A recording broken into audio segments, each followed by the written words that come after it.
Բարի երեկո հարգելի հետևորդներ, եթերում ABC լուրերի ամփոփիչ թողարկումն է, ես Սվետլանա Պետրոսյանն եմ, նախ կարևորը համառոտ։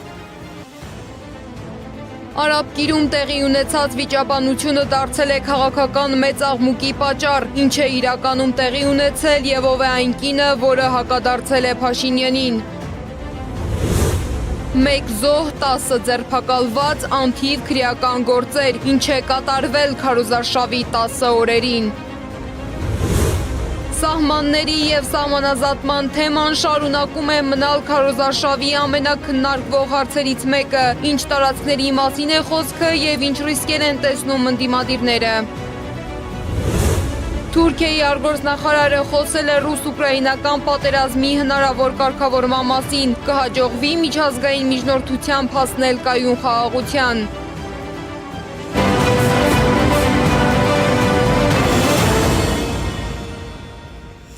Քարոզարշավը այսօր սկսվեց մի միջադեպով, որի շուրջ քաղաքական քննարկումները չեն դադարում արդեն մի քանի ժամ։ ՔՊ քարոզարշավի ընթացքում մի քաղաքացի մոտեցել է Նիկոլ Փաշինյանին եւ հայտնել իր դժգոհությունը նրան մեղադրելով հայրենիքը գողանալու համար, որն էլ հունից հանել է Փաշինյանին ու նա սկսել է վիրավորական արտահայտություններ անել իր քաղաքական մրցակիցների Ռոբերտ Քոչարյանի, Սամվել Կարապետյանի, Գագիկ Ծառուկյանի ու նաեւ ընտրություններին չմասնակցող Սերժ Սարգսյանի հասցեին։ Ինչպես սկսվեց վիճաբանությունը, ինչ արձագանքներ կան եւ ով է այդ կինը, որը համարձակվեց հակադարձել Փաշինյանին, ռեպորտաժում։ Բարկացել է Փաշինյանը, երբ քաղաքացին նրան մեղադրել է պատերազմում պարտության եւ իր ուրախությունը գողանալու համար։ Փաշինյանը, Երևանի քաղաքապետն ու առողջապահության նախարարը սկսել են վիճել կնոջ հետ։ Այն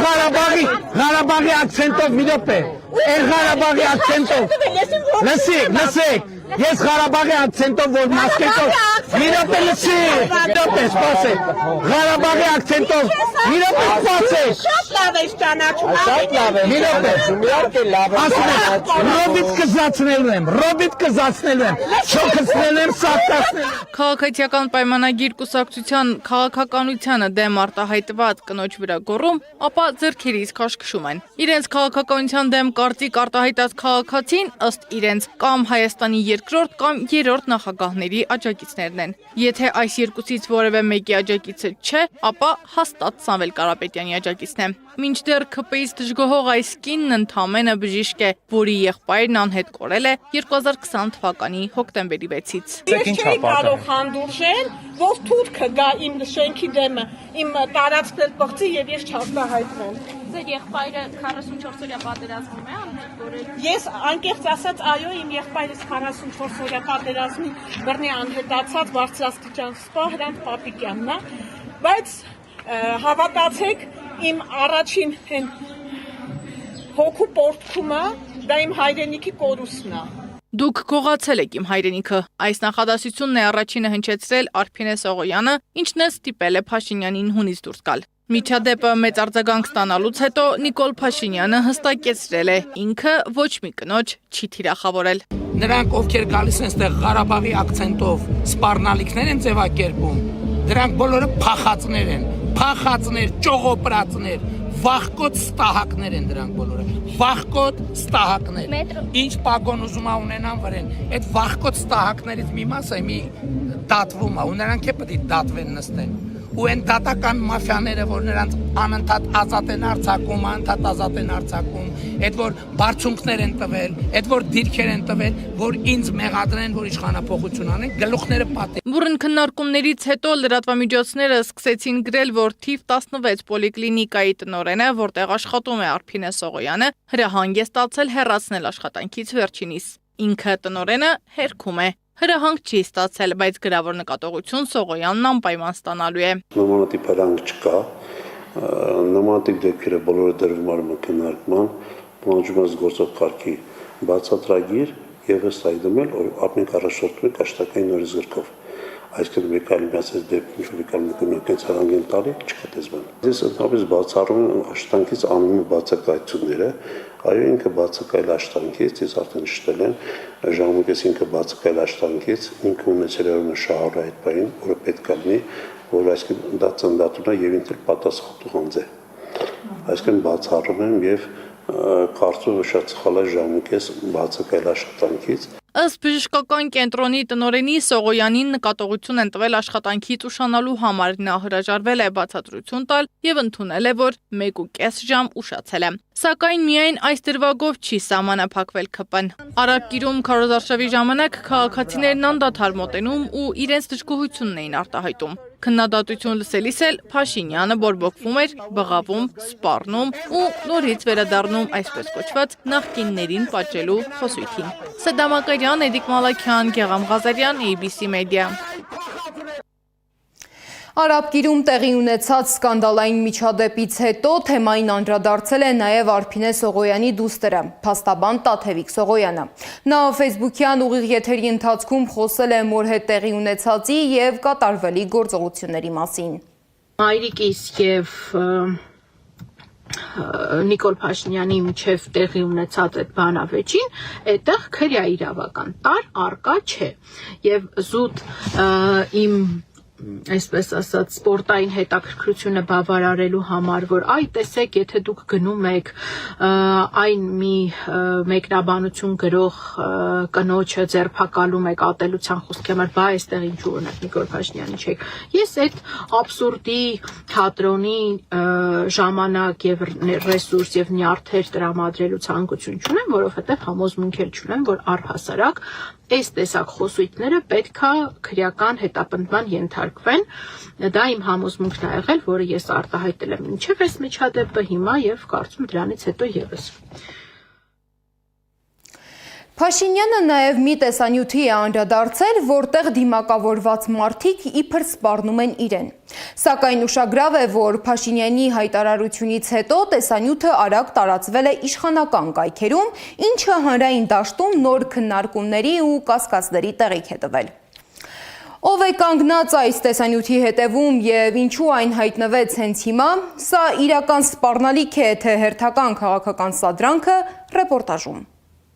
Դիմակավորված ու զինված մարդիկ, Արցախի ու Հայաստանի դրոշներ եւ Արցախի բարբառով հնչող սպառնալիքներ։ Այս տեսանյութը մի քանի ժամում իշխանության ձեռամբ եւ միջոցով հայտնվեց քաղաքական օրակարգի կենտրոնում։ Դրան հետ է Նիկոլ, դու պատասխան ես տալու։ Մոգիդը մնք տուշտեղավս մանգյամ, վեր փողոցներավս անսկենում։ Նախ Փաշինյանը վեճի է բռնվում մի կնոջ հետ։ Արի մի րոպե մի գնա։ Ռոբերտ Սերջը եւ մյուսները, ովքեր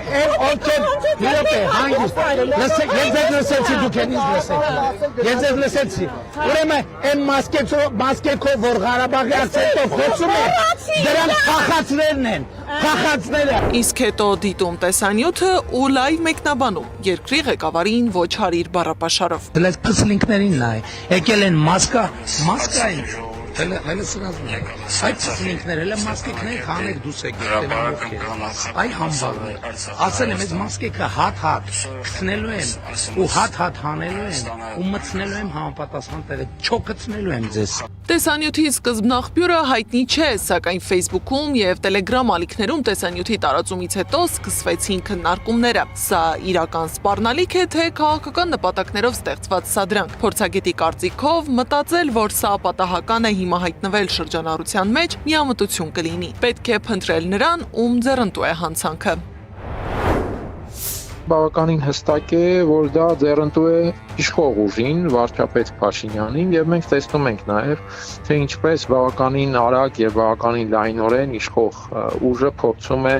օգտագործել այդ տեսանյութի հանգամանքը ընդդիմության դեմ իրական արշավում։ Ընդդիմադիր պատգամավորը չի բացառում, որ տեսանյութը կարող է ստեղծված լինել հենց իշխանության շահերից ելնելով։ Ընդ որում Աբրահամյանի խոսքով գործող իշխանությունը սա կրկին վերածում է հակաարցախյան արշավի։ Ակարինական է հատկապես այն տեսանկյունից, որ դա իրականացնում է երկրի ղեկավարի կարգավիճակ ունեցող անձը։ Այդ թույնը, այդ ատելությունը, որը հասարակության միջև անընդհատ փորձում է խաղարկել տարբեր քաղաքական ժամանակահատվածներում, դա այս իշխանության գործելավոճն է։ Ընդդիմության հայտարարություններում հնչում են նաև ահազանգեր, որ իշխանությունը հետագայում կարող է նման դեպքերը գործածել ընտրական գործընթացների շուրջ հնարավոր խիստ քայլերը արդարացնելու համար։ Ըստ մարդու մոտ բան չի փոխվել, այս նույն ձեռագիրն է, ու արդեն վաղուց վարված ձեռագիր, այս նույնը մարդը արել է պատերազմից հետո դիմադրության շարժման ժամանակ, սրբազան շարժման ժամանակ, այսինքն հենց Նեղնանքում ինք իր դեմ ահաբեկչության, սպանության փորձի բեմադրությունն է կազմակերպում, դու մեր ժողովրդին պետք ես ողջ եւ առողջ։ Մենք ամեն ինչ անելու ենք քո անվտանգությունը ապահովելու համար, որտեղ դու պետք ես կենթանի մեր ժողովրդին։ Ինչի համար, որպեսզի դատարաններում պատմես, ինչու հանձնեցիր Արցախը, ինչի շուրջ 5000 մարդու մահվան պատճառ դարձար, ովքեր են քո մեղսակիցները։ Ընտրությունից առաջ նման տեսանյութերը հատկապես վտանգավոր ազդեցություն կարող են ունենալ հասարակության վրա։ Քաղաքացիները շեշտում են վախի, անկայունության եւ ներքին թշնամանքի թեմաները հաճախ դառնում են քաղաքական պայքարի գործիք, անկախ նրանից, թե իրականում ով է կանգնած նման բովանդակության հետևում։ Կա տեսանյութ, որի հետ կապված որևէ մեկը դեռևս մանրամասներ չգիտի, եւ դա բարթել դրանով իսկ վիրավորանքներ հաղել այս կամ այն քաղաքական ուժի կամ նրանց ղեկավարների նկատմամբ տիպիկ նիկոլական քաղաքական մեթոդ է, որը անընդհատ կիրառվում է եւ բնականաբար այն ինչ որ իշխանությունն է կիրառում մնացածների նկատմամբ որևէ ձևի իրավապահների ուշադրությանը չի արժանանում։ Կա մտահոգություն, որ տեսանյութը կարող է նպաստել արցախցիների նկատմամբ թշնամանքի խորացմանը, հասարակության ներսում ստեղծելով նոր բաժանարար գծեր։ Օգտագործելով այդ տեսանյութի հանգամանքը իր քարոզչության մեջ բավականին այսպես թիրախավորված ակնարկներ է անում արցախցիության հանգամանքին, բորբոքելու է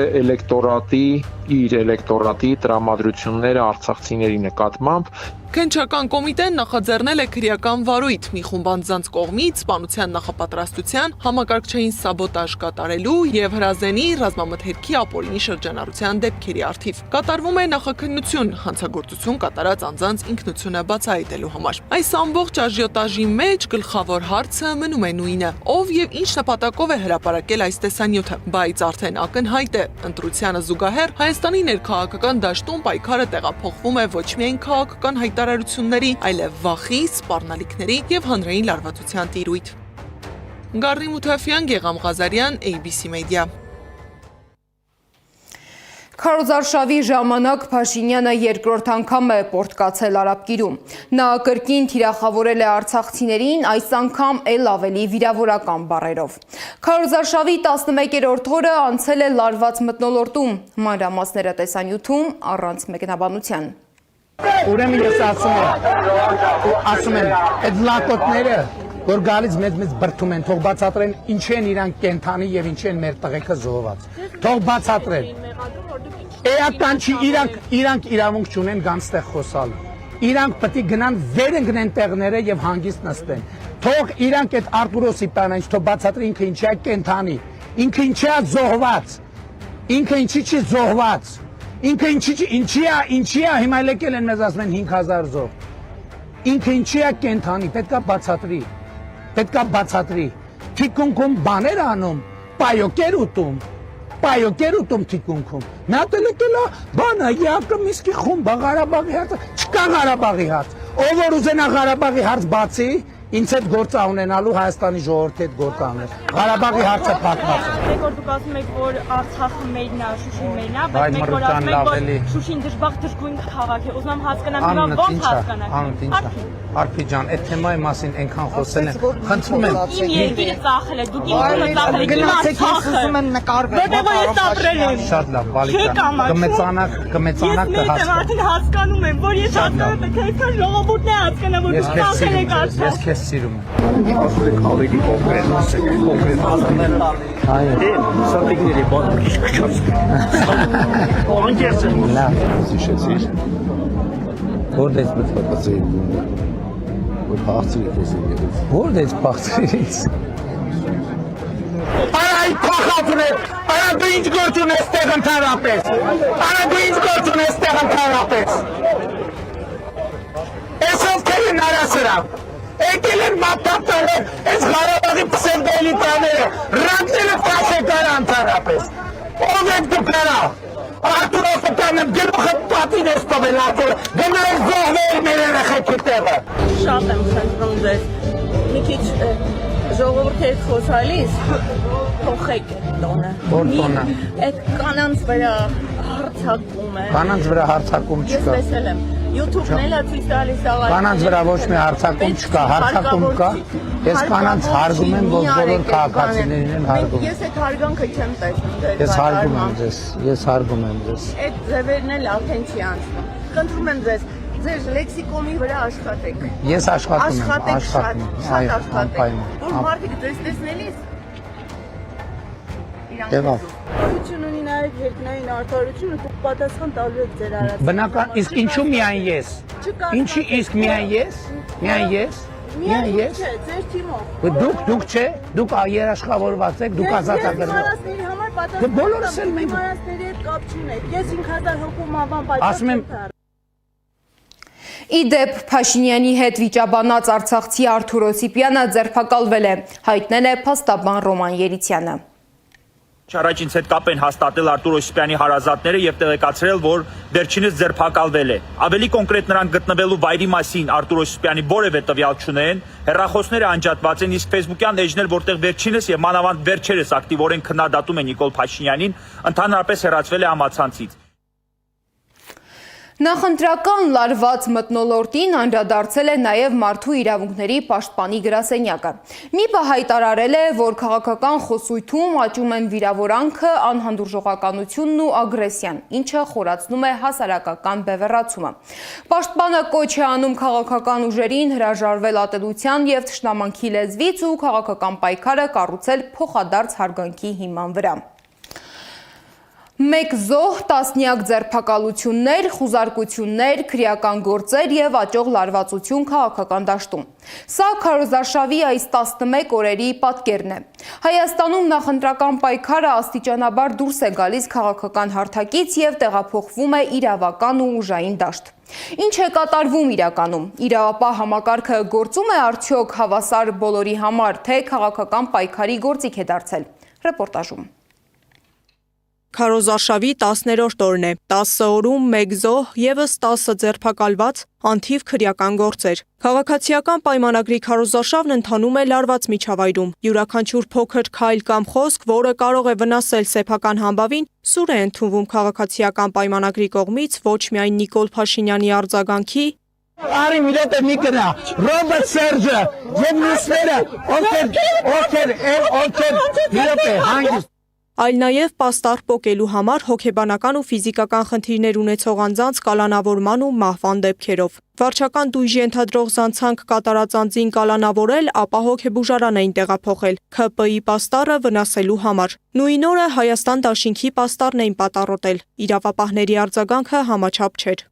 Կարծեմ հայտարարություն են տարածել, որ ուսումնասիրում են կամ փորձում են բացահայտել, բայց երեք ուշ գիշերվա դրությամբ դեռևս պաստառները հավաքված չէին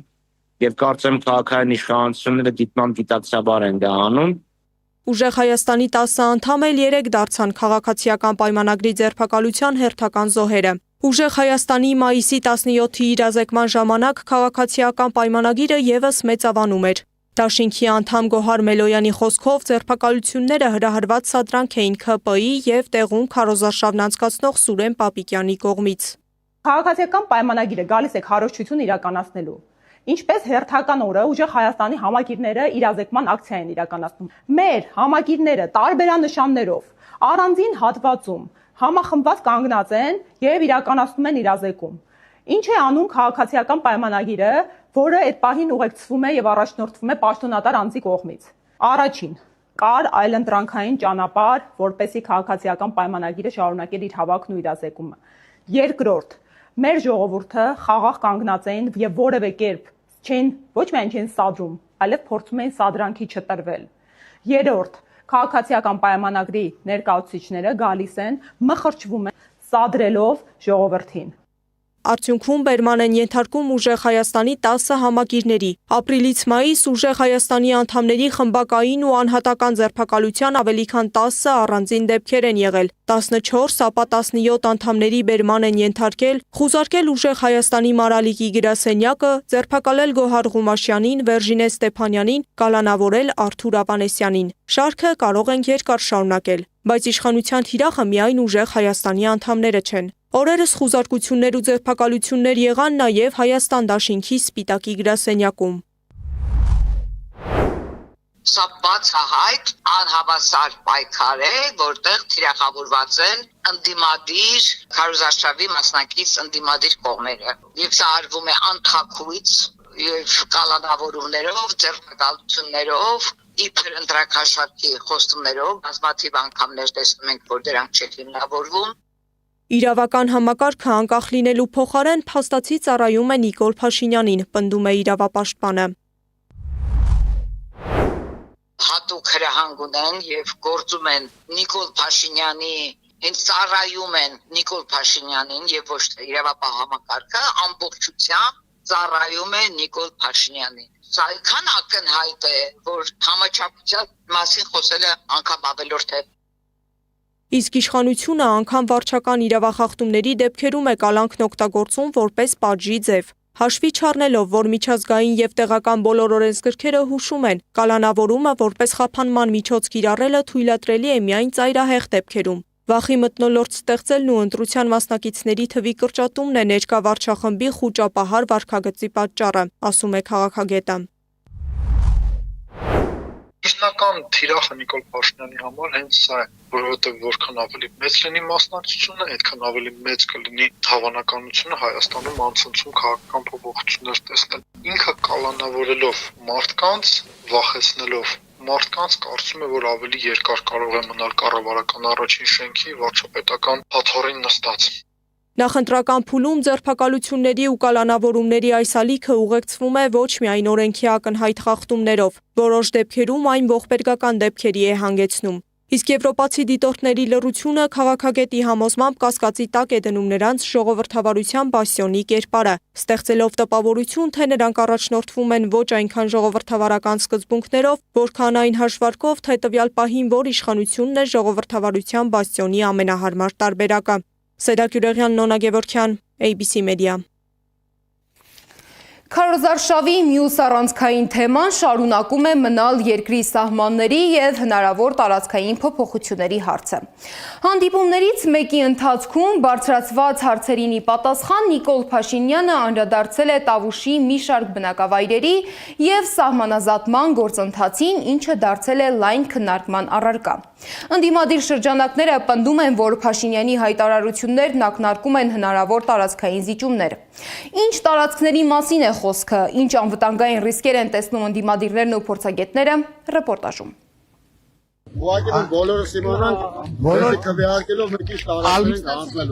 Քարոզարշավի ժամանակ Փաշինյանին հաճախ տրվող հարցերից է։ Քաղաքացիները հետաքրքրվում են, ինչ տարածքներ է նորից հանձնելու նա։ Հիմա ում եք որ մացերն եք հանձնելու։ Իսկ դա հետաքրքիր որ չգրեմ տեղ մնամ նորից։ Մի քանի խուսափողական շեղող պատասխաններից հետո վարչապետն ասաց. Ուղղակի իմանանք, էլի որտեղ ենք։ Ադրբեջանի 3 տարածքները, որը Վարխուդարլի, Խելեմլի։ Նիկոլ Փաշինյանը Տավուշի մարզում գտնվող բնակավայրերի անուններն ադրբեջաներենով նշում ու հստակ ասում է. դրանք են հանձնելու, ընդգծում են զրուցակիցներս։ Իսկ ինչ տարածքների մասին է խոսում Փաշինյանը։ Մեր բոլոր հայրենակիցները, ովքեր այդ հատվածով եղել են, Իջևանից դեպի Բերդ գնացող այդ կայան կոչված հատվածում Մայրուղու Հայաստանի հյուսիս արևելքը իրար կապող խոշոր շրջանների հենց ճանապարհի Մայրուղու երկու կողքերում իբր եղել են բնակավայրը։ Այստեղ մեր հայրենակցին նախ շնորհակալություն, որտեղ տևական ժամանակ Նիկոլ Փաշինյանից պահանջում ենք երկու բան։ Եթե այդքան բանա համարցակ է, այդքան այդ իր լաչառության մեջ, ասում ենք երկու բան, Հայաստանի տարածքից պատրաստում Ադրբեջանին զիջումի գնալ եւ երբ Հայաստանի սուվերեն տարածքից ադրբեջանական զորքերը հետ քաշվելու։ Վերջապես մեր հայրենակցի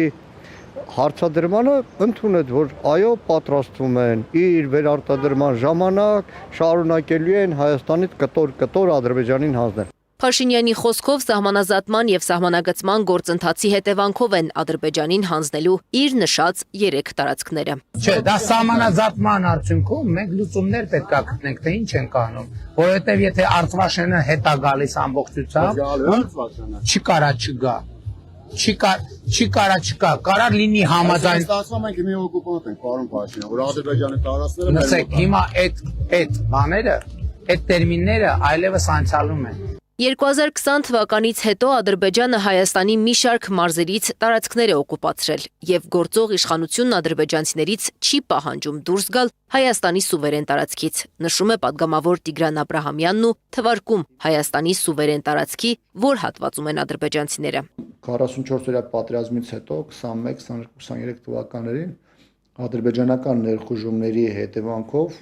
Գեղարքունիքի, Վայոց ձորի եւ Սյունիքի մարզերի օկուպացված տարբեր բնակավայրերի հատվածների մասին։ Ներքին հանդից սկսած Տերգյուղով, Արավուսով, Սևլիչ, Իշխանասար, Ջերմուկի հատվածը, Կութականի հատվածը, Վարդենիսի հատվածը, այսինքն այդ տարածքները այնքան մեծ են, որ այս պարագայում կարելի է երկար թվարկել։ Քաղաքագետ Արթուր Խաչիկյանը զգուշացնում է, գործին եփելու պարզ ու տարածված քաղաքականությամբ է առաջնորդվում Փաշինյանը։ Խունտայի անդամները խոստովանեցին, որ հանձնում են եւս 3 անկլավ եւ Տիգրանաշենը։ Սյունիքը կկտրվի Հայաստանից, այնտեղ կվերադառնան ադրբեջանցիները եւ այն նույնպես կկլանվի Ադրբեջանի կողմից։ Շարունակեք լռել, նստեք տանը կամ սրտիկներ անել ու լաց լինել ձեր կուլտի առաջնորդի տեսնելիս։ Զրուցակիցներս անդրադառնալով առաջիկա ընտրություններին նշում են, ոչ թե սովորական ընտրություն է, այլ ընտրություն է Հայաստանի ապագայի մասին։ Նորից Հայաստանից կտոր զիջելու են ու շարունակելու են այդ զիջման գործընթացը, թե Հայաստանը արժանապատիվ ուղի է ձեռք բերելու։ Եթե Հայաստանը սահմանազատման ու սահմանագծման անվան տակ նոր տարածքներ կորցնի, հետևանքներն անդառնալի են լինելու, ասում է Տիգրան Աբրահամյանը։ Իշխանությունը հայտարարել է 8 գյուղերի հանձնման մասին, որի մեջ է եղել Տիգրանաշենը, որի մեջ են եղել Տավուշի մարզի 3 գյուղերը, որոնք կիսատ պռատ նաև Փաշինյանն է հնչեցնում, եւ յուրաքանչյուրը իր մասով խոշոր ենթակառուցվածքային եւ անվտանգային խնդիրներ է բերելու մեր քաղաքացիների համար, որտեղ այդտեղ ճանապարհները անցնում են մարզային, անցնում են միջպետական տարբեր հատվածներով։ Հողի հանձնումը որևէ ձևով չի փոխհատուցվում, նշում է Աբրահամյանը։ Հողի կորուստը չի փոխհատուցվում ոչ այլընտրանքային ճանապարհ կառուցելով, ոչ թոշակով, ոչ էլ օրինակ առողջության համընդհանուր ապահովագրությամբ։ Անիա Բաղյան, Տարոն Ղանդիլյան, Աշոտ Բարբարյան, ABC Media։ Քարոզարշավի օրերին ուշադրության կենտրոնում են նաև արտաքին աջակցության և տեղեկատվական անվտանգության ծրագրերը։ Եվրամիությունը Հայաստանին հատկացրել է շուրջ 15 միլիոն եվրո, այսպես կոչված հիբրիդային սպառնալիքներին դիմակայելու և ընտրական գործընթացների ու տեղեկատվական անվտանգության ոլորտները զարգացնելու համար։ Ում դեմ է այս հիբրիդային պատերազմը և ով է որոշում, որ կառույցներն են դառնում դրա դեմ պայքարի հիմնական դերակատարներ, ռեպորտաժում։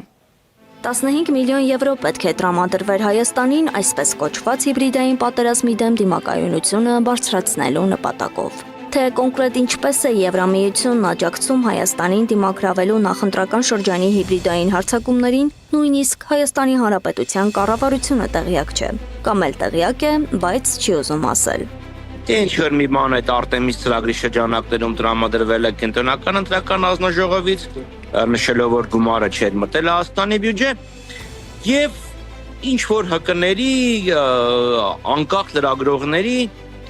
գումար են հատկացրել Եվրոպական միությունից ուղիղ, այսինքն Հայաստանի բյուջեն Հայաստանը որևէ բան չէր ստացել։ Պատգամավոր Արթուր Խաչատրյանը հարցում էր ուղարկել կառավարություն, ստացել շատ կսկտուր պատասխան։ Կենտրոնական ընտրական հանձնաժողովից մեզ տեղեկացրին, որ UNDP-ին է փոխանցվել Արտեմիսի համար նախատեսված գումարը։ Այն կազմում է 1.5 միլիոն եվրո։ Ուղղվելու է կենտրոնական ընտրական հանձնաժողովի գործիքակազմերի բարելավմանը, հանրության իրազեկմանը։ Կենտրոնական ընտրական հանձնաժողովի եւ ՄԱԿ-ի միջև համագործակցության հուշագիրը ստորագրվել է դեռևս նախորդ տարի, դեկտեմբերի 15-ին, ազդարարելով Արտեմիս նախագծի մեկնարկի մասին։ UNDP-ի էջում տեսնում ենք, որ օրինակ Արտեմիսի շրջանակներում մայիսի 4-ից 6-ը անցկացվել է դասընթացավարների ուսուցում ատելության խոսքի, ապա տեղեկատվության եւ մոլորեցնող տեղեկատվության հակազդումը ընտրական համատեքստում թեմայով։ Սակայն վերադառնանք Եվրամիության օգնության մյուս կողմին, որը կազմում է 13.5 միլիոն եվրո։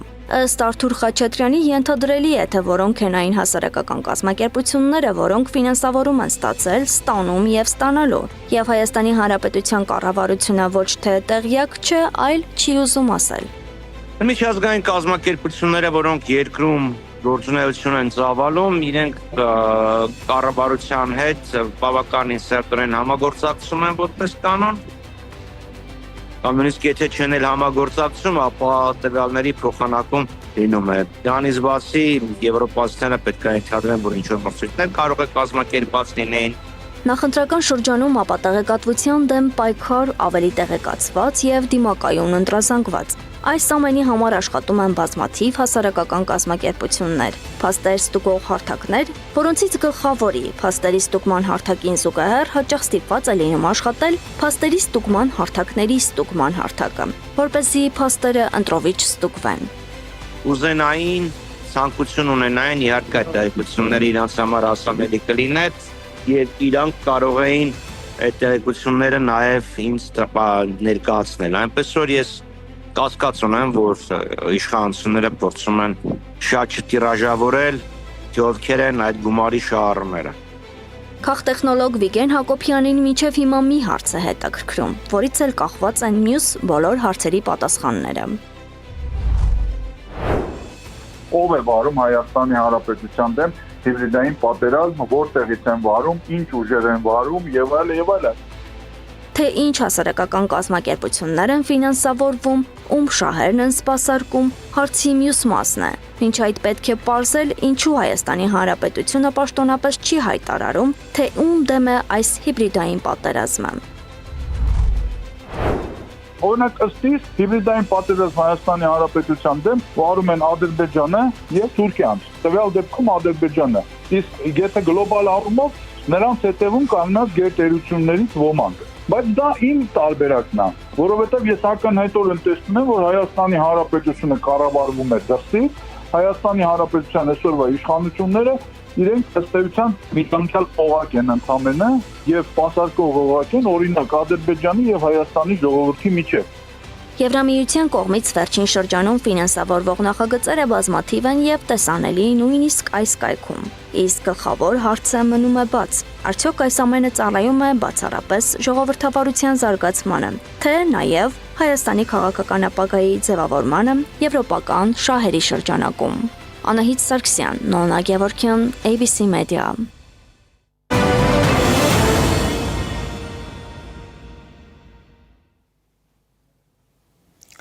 Թուրքիայի արտգործնախարար Հական Ֆիդանը հայտարարել է, որ արդեն շուրջ 5 տարի ընթացող ռուս-ուկրաինական պատերազմը ծանր հետևանքներ է թողնում Եվրոպայի վրա, սակայն կարճաժամկետ հրադադարները ցույց են տալիս հնարավոր է շարժվել դեպի կայուն խաղաղություն։ Նրա խոսքով Թուրքիան շարունակելու է իր միջնորդական ջանքերը հակամարտության կարգավորման համար։ Իրանը հայտարարել է, որ ԱՄՆ-ին փոխանցել է իր դիտարկումները Վաշինգտոնի ներկայացրած նոր առաջարկների վերաբերյալ։ Իրանի արտգործնախարարության ներկայացուցիչ Էսմայիլ Բաղային նշել է, որ միջնորդի դերը ստանձնել է Պակիստանը։ Հիշեցնեմ, որ ամիսներ առաջ ԱՄՆ-ն ու Իսրայելը հարվածներ էին հասցրել Իրանին, ինչից հետո տարածաշրջանում վիճակը կտրուկ սրվել էր։ Այժմ կողմերը փորձում են վերադառնալ բանակցությունների սեղան։ Այս ժամի համար նախատեսել էինք այսքանը, շարունակեք հետևել մեր սոցիալական բոլոր ցանցերում կամ այցելեք մեր պաշտոնական կայք 3w.abcmedia.am։ Շնորհակալություն, որ մեզ հետ էիք, մնացեք խաղաղությամբ։ Բարի գիշեր։